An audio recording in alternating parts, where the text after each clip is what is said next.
Digital finance is believed to empower women by granting them control over finances and challenging gender norms. This notion aligns with Uganda's National Financial Inclusion Strategy of 2017-2022, which highlights a gender gap of 25% of women actively using mobile money services compared to 38% of men, underscoring gender disparity. Industry, and our cry is that more women should be added and join the fintech industry, the tech industry, and participate.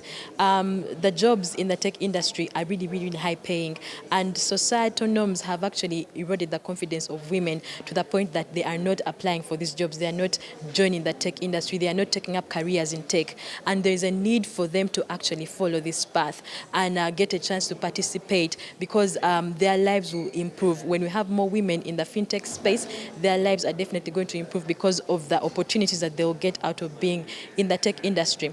So much support out there that is being given to women-led businesses, but people do not know. The sensitization is not there, but it also takes a personal initiative. How much are you researching? Every day when you wake up, if you are a woman that has a business, how much are you looking for in terms of support, or are you just seated? I mean, we already talked about technology and the many ways it can literally transform your business, and that's just through a Google search. You know, how many support initiatives have come up in Africa, in Uganda, on a daily basis. The fourth edition of the Women in Fintech Hackathon has attracted over 4,000 women in tech and innovators, forming 30 teams from Uganda and Kenya. High People's goal for this year's innovators is to achieve market success, similar to Kuzimba Services, Aspen Technologies, and Mpape. The winners, who developed a street parking digitization innovation, are grateful for the 4 million shillings prize and mentorship. However, they still need 10 million shillings to fully launch their app on platforms like the Play Store.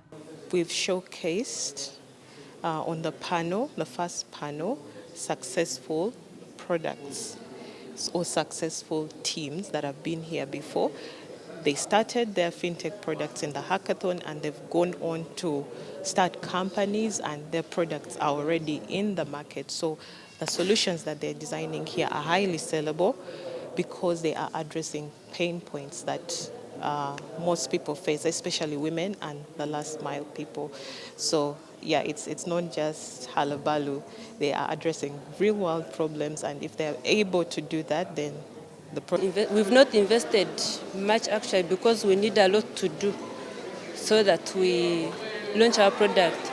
So the approximation amount of money that we may need is some good amount of money, around maybe 10 million and plus, because if you have to make the budget, we need to host the system, we need to implement it and all that. So you have not done the feasibility study? So far what we have done, we've come up with the application already, though we've not yet hosted it, like you cannot find it on Play Store. It is a working thing. Innocent Kawoya, the CEO of High People, takes pride in tech startups emerging from women in Fintech Hackathon and making their way to the market. However, he emphasizes a significant hurdle: the substantial financial burden. The Minister of State for ICT, Joyce Nabosa Sebugwao, has highlighted the importance of government support for these income-generating innovations to flourish. We've had a number of projects every year that have made it, some that were winners, others that didn't win but actually decided to take their products to the market, actually going to the market and serving so many people. I mean, there are products like Kau, Kuzimba Services, PesaJet, to mention but a few. All of these have been incubated as a part of the Women in Fintech initiative, and they have gone out to serve so many people. The main challenge, we've mastered the game of making sure we get women on board and include them, but it is a costly initiative. For instance, we host at least 100 women for 8 days minimally, for 12 hours every single day. And they are supposed to have food, they are supposed to have a place to stay. I mean, when we host people from up country, we are supposed to pay for them hotel, transport, and all those other things. And they don't go without spending a penny.